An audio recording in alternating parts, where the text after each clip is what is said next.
Assalamualaikum Mbak. Waalaikumsalam. Jadi saya mau bertanya ini Mbak, ada pembahasan atau ya pembodohan publik lah kalau menurut saya, yang bukan ranahnya, cuman mencoba untuk membahas ranah itu tapi tidak sampai ketemu titik terang, Ya. yaitu mengenai pawang hujan. Pawang hujan Mbak, gimana itu sebenarnya pawang hujan itu? Jadi kata pawang ini harus penjelasannya detail ya. Kalau nggak detail sulit Ya, yang melogikakannya. jadi kita dengarkan sampai selesai ya. Tuntas. Ya. Jadi kata pawang, pawang itu mau nggak mau ini kerananya spiritual Jawa, supranatural yang mohon maaf kejawen. Kejawen, ya. Dalam Islam sendiri ada yang namanya tasawuf Jawa. Ya. Kita sudah sampai ke kerana ini. Hmm. Jadi Islam itu sebenarnya indah, dikatakan indah karena apa? Karena Islam ini mampu berbaur dengan, dulu karena di NKRI berbaur dengan adat Jawa.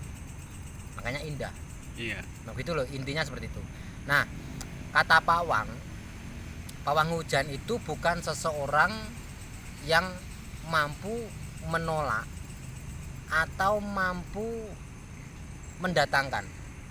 Mampu, karena kata mampu di sini berarti dia setiap hari, setiap detik, setiap jam, setiap apa yang dia mau, maka hujan akan turun, maka hujan akan Pergi. tidak turun, pergi. Ya. Itu definisi kata mampu. Kan begitu. Ya. Cuman sebenarnya banyak orang yang sudah lari dari realnya. Spiritual ini lari dari realnya, tidak di jalannya gitu loh. Karena apa? Perkembangan masyarakat. Untuk apa? Mohon maaf, untuk mencari suatu ketenaran, satu mencari suatu keuntungan ke yang kedua kalinya, akhirnya semua ini diangkat dari realnya dan dikupas sekedemikian mungkin intinya, supaya ini kelihatan seperti wahnya untuk mencapai sesuatu keuntungan. Contoh seperti ini, penghujan mengatakan bahwa mampu mendatangkan atau menghentikan hujan. Ini salah kosakata. Salah kosakata. Ya. Karena dia mengatakan mampu. Ya. Sebenarnya yang namanya pawang itu bukan seseorang yang mampu mengendalikan atau mampu untuk mendatangkan atau menghentikan hujan. Cuma karena spiritual yang murni, seorang pawang itu dia itu tahu akan tanda-tanda. Contoh pawang ular. Dia tahu tanda-tanda kalau ini ular ini sebenarnya ular betina atau ular jantan sih. Dia tahu dari tanda-tanda fisik dari ular ini tersebut. Terus ini jenis kobra atau ini jenis ular sendok sih, dia tahu sama-sama begini. Ya. Makanya begitu loh. Ya. Nah, penghujan juga begitu. Makanya ada perkataan mendung belum tentu hujan. Nah, seorang pawang ini dapat mampu memprediksi. Kalau sekarang kan namanya BMKG. Ya. Ya, mampu memprediksi hujan ini akan jatuh atau akan tidak jatuh. Kan begitu. Ya. Nah, kalau sudah mendung ini sudah meliputi kawasan itu, yang dilakukan oleh pawang hujan murni itu apa sih? Yang dilakukan berdoa. Selama doa ini untuk kapasitas orang banyak, kemungkinan Tuhan itu masih memberikan syafaatnya. Contoh, ada dari Islam itu intinya doa meminta hujan. Kalau dalam kerana ini berarti bukan individu satu orang yang meminta hujan, karena di situ dijelaskan dalam sholat berjamaah ini ibaratnya ada imam, ada makmum. Ya. Sholat berjamaah berarti untuk, mohon maaf, kata dasarnya masyarakat luas. Ya begitu. Atau mungkin di suatu perkampungan atau suatu daerah yang sudah tidak lama hujan, di mana 100% atau 90% kehidupan mereka ditopang dari petani seumpama. Ternyata sudah beberapa tahun seumpama ini tidak hujan. Nah, disinilah terjadi yang namanya meminta Hujan. Nah, karena dulu Islam ini di Nusantara belum rata. Jadi imam, kalau imam itu kan Islam nih kerana Ya. imam, Allahu Akbar, belakangnya makmum. Ya. Kan seperti itu. Nah, orang Jawa dulu mengatakan imam ini adalah pawang, seseorang yang tahu, lebih tahu daripada mereka.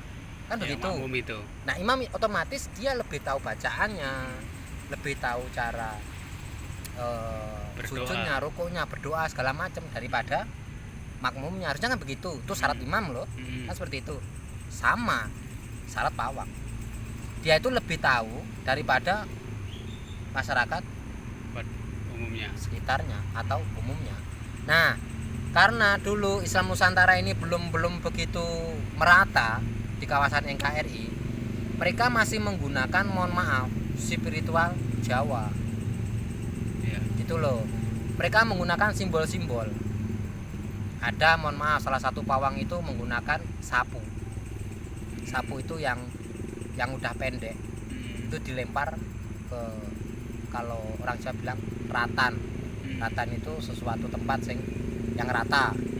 Intinya mereka berdoa untuk apa ya? Untuk supaya hujan ini berhenti. Itu seperti itu. Untuk mendatangkan hujan, mereka akhirnya menggunakan tumpeng. Seperti ini. Nah, dia dipimpin oleh pawang. Sebutannya pawang. Jadi yang sapu yang dilempar dan tumpeng itu tadi sebenarnya ada simbol spiritualnya sendiri ya Mbak ya? Iya, simbol mereka. Jadi bukan untuk memakan jin ya. Iya. Bukan untuk memakan. Jadi tumpeng itu bukan untuk ngasih makan jin gitu, bukan ya? Jadi murninya spiritual itu bukan mereka bikin tumpeng, terus tumpeng ini disajikan, terus buat makan jin, terus jin ini ke langit minta hujan. Enggak seperti itu. Ya seperti itu ya. Enggak. Jadi tumpeng ini adalah suatu simbol, ibaratnya Tuhanku, kami loh di sini. Simbol alamnya tumpeng ini, alam. Ya. Karena dia ingin, mohon maaf ini, hujan ini alam. Tapi karena kealamannya sudah disimbolkan lewat tumpeng ini tadi, terus kerohaniannya lewat doa. Gitu loh Mas. Jadi penjelasannya seperti ini. Ya Allah, mereka menyebutnya Allah, intinya mereka berdoa minta hujan sama. Tadi seorang pawang ini mampu mendefinisi dalam arti simbol ini tadi di sini loh yang minta hujan, bukan di sana. Ya. Sini tempat. Kami minta di sini. Di masyarakat ini. Ini tumpeng, simbol mereka. Ya. Bahkan ada, mohon maaf, pakai bendera. Ada seperti itu. Pakai simbol, mereka pakai simbol. Seperti itu loh Mas. Terus ada yang pakai bawang. Terus dan cabe ada. Dengan arti mereka masing-masing gitu Ya, ya. seperti itu. Terus yang lagi tenar pakai singing bowl. Pakai singing bowl. Ya. Ya. Itulah Rara. Ya, Rara. Ya, pakai seperti itu. Oke, selama ini, mohon maaf, alat-alat yang digunakan ini untuk tidak menyembah jin atau sebagai, mohon maaf, memang dia itu berdoa kusuknya dengan alat seperti ini, silahkan. Bagi saya Ya. ranah spiritual monggo, kecuali kalau dia sudah berdoanya berbelok arah. Berbelok arah itu, mohon maaf, sudah tidak ke haknya, Udah menyimpang ya. menyimpang. Jadi intinya pawang hujan itu intinya memimpin doa untuk meminta hujan dan diamini oleh orang-orang sekitarnya gitu ya Mbak? Ya, atau menghentikan hujan. Maksudnya menghentikan itu bukan hujan turun terus dia bilang berhenti, pot, bukan begitu maksudnya berhenti. Gimana Jadi, itu? maksudnya berhenti itu di saat hujan lebat, dia berdoa dengan caranya kepada Tuhannya, otomatis dia meminta ini reda dan akhirnya berhenti. Begitu loh Mas. Iya. Tapi namanya sudah terkikis. Jadi murninya supranatural ini terkikis, akhirnya kata-katanya semakin naik, seperti memindahkan awan dari siklus A ke siklus B, dari B ke siklus C, karena sudah naik. Jadi seandainya ini Mbak, sampean diminta untuk menjadi pawang hujan gitu bisa ya? Kalau saya seumpama suruh memimpin untuk meminta hujan, ya jangan di musim hujan.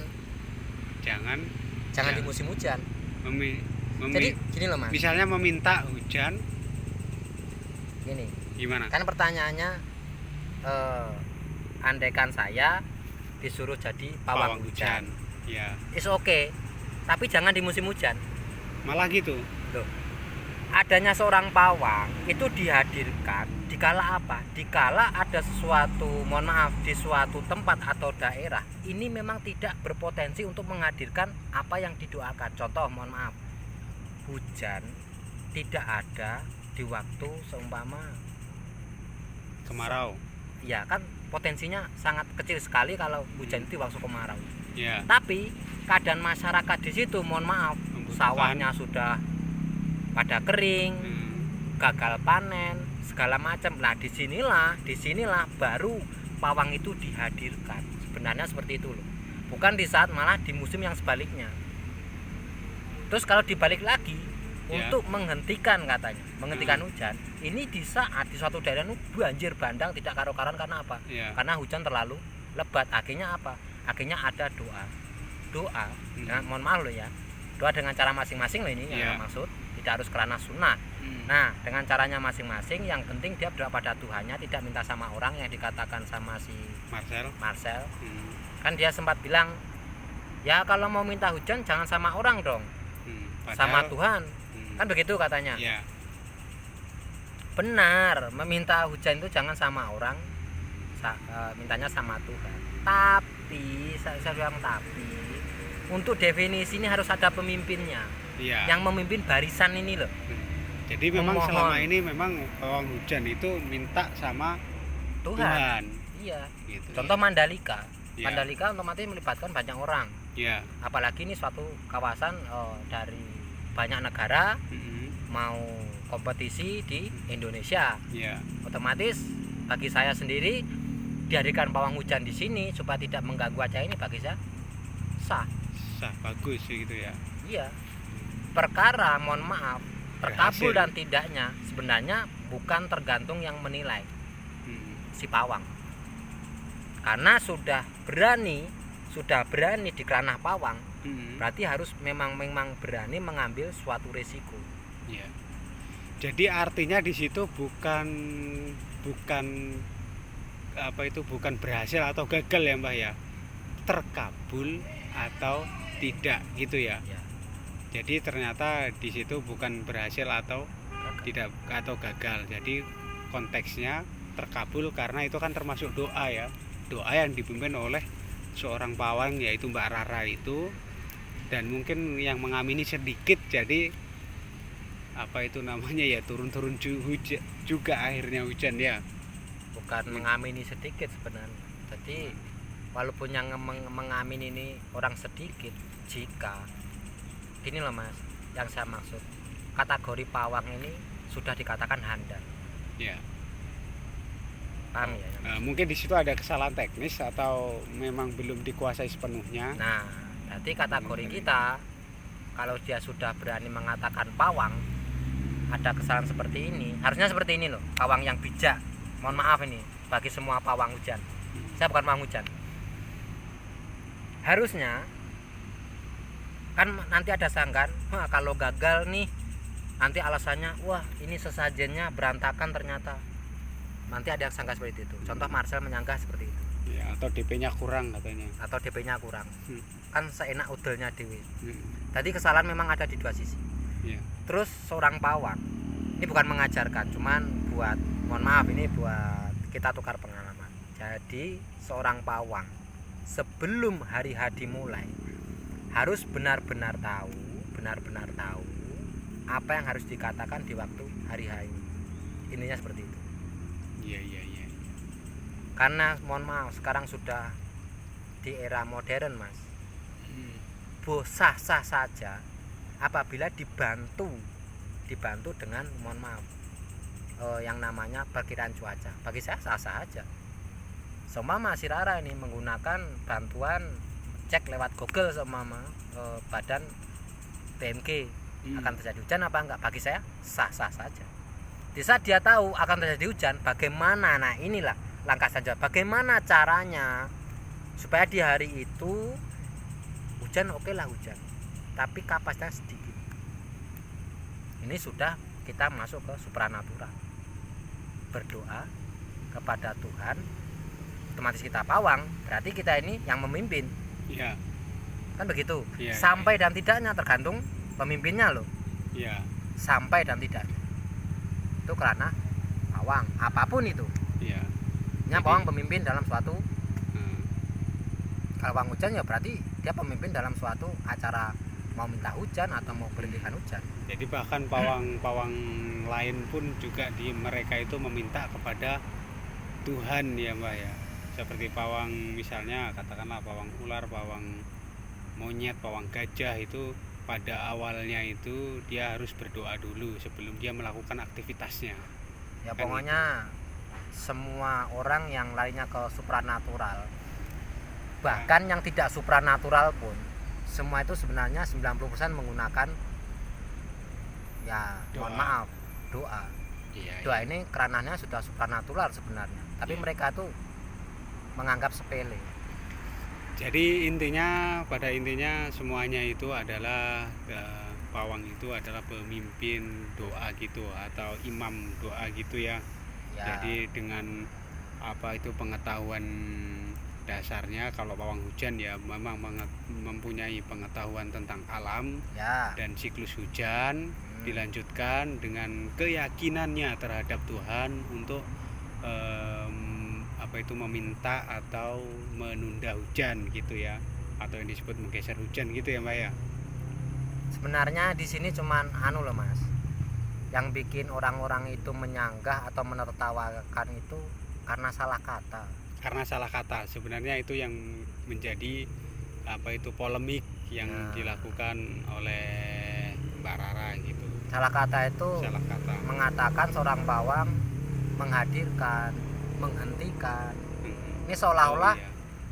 orang-orang berpikir, wah kalau bisa menghadirkan, mendatangkan atau menghentikan, sakti dong, gitu loh. Jadi memang sebenarnya pawang itu tidak ada kemampuan untuk menurunkan atau menggeser hujan ya. Untuk Sebenarnya. kemampuan pribadinya untuk menggeser alam tidak akan mungkin bisa. Tidak mungkin. Mengotak-atik alam nggak bisa. Tidak bisa Cuman dia mohon maaf. melakukan permohonan. Ya, nah kategori pawang, ulama, ustadz, apalah terserah. Mereka itu intinya satu. Saya buka di sini adalah mereka itu mempunyai, mohon maaf ya, setiap ulama, setiap pawang, setiap supranatural, dia mempunyai suatu yang namanya firasat tinggi. Firasat tinggi daripada orang-orang pada umumnya. Karena olah batinnya, otomatis firasatnya tinggi, akan terjadi sesuatu ini tinggi. Yeah. Makanya seseorang apabila sudah naik ke mimbarnya, pawang atau mimbar apa terserah di situ, berarti dia itu harus benar-benar menguasai definisi apa yang dinaikin ini. Okay. Bukan mohon maaf nih katanya contoh yang baru digodok dukun. Dia harus benar-benar bisa dukun tuh apa gitu loh. Bukan seorang penipu yang masuk ke dukun terus wah ini dukun ini, padahal dia bukan dukun, dia penipu. Iya, iya. Itu yang saya maksud. Nah, seorang pawang juga begitu. Jika dia sudah berani mengikrarkan memimpin suatu jamaah atau memimpin suatu doa untuk orang banyak, berarti dia harus tahu di mana dia berpijak, dia sebagai apa. Kalau dia belum mampu di dimensi ini, ya jangan mengatakan bahwa dia menyanggupi hal apa yang akan diminta oleh rakyat banyak atau masyarakat banyak. Intinya Oke. begitu. Oke, sekian tadi penjelasan dari Mbak Wajan mengenai pawang hujan. Untuk video berikutnya kita akan kupas materi selanjutnya. Materi selanjutnya ini, saya ingin mengupas Master Radival tentang apa itu namanya pelet. Tentang pelet. Jadi video berikutnya kita akan mengupas tentang pelet yang sudah digembar-gemborkan sama pesulap merah atau Marcel Radival. Oke lur, nantikan video berikutnya, jangan lupa like, subscribe, dan komen. Sekian, terima kasih dari Mbah Wajan. Assalamualaikum.